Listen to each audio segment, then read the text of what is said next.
Suppose you have a 7 by 7 symmetric matrix such that each of its columns contains all the numbers from 1 to 7.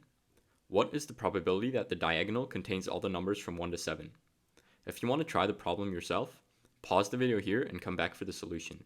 I really suggest you give this one a try, since even though the problem might seem challenging, it has a rather simple and yet beautiful solution. Okay, so let's look at an example of such a matrix. As you can see, the matrix contains all the numbers from 1 to 7 in each column and is symmetric about the center diagonal.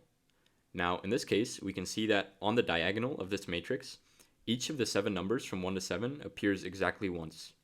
In this case, this matrix would satisfy the conditions given in the problem statement.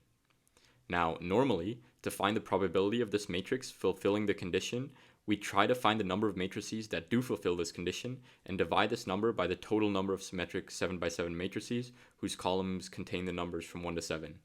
But as you'll come to realize, it is very hard to find such a matrix such that its diagonal does not contain all the numbers from 1 to 7. In fact, I claim that if you have a 7 by 7 symmetric matrix such that its columns contain all the numbers from 1 to 7, its diagonals must also contain all the numbers from 1 to 7. The proof of this is very straightforward. Since each column contains each number once, and there are 7 columns in this matrix, each of the 7 numbers must appear 7 times in the matrix. Now, for any number in the matrix that is not on the diagonal, the same number must be found on the opposite side of the matrix, since the matrix is diagonal. Therefore, as we can see, the numbers that are not on the diagonal must come in pairs, which means that we can only ever get an even number of the numbers from 1 to 7 this way. The only way to get an odd number of 1s, 2s, 3s, and so on is if there is a 1 on the diagonal, a 2 on the diagonal, a 3 on the diagonal, and so on.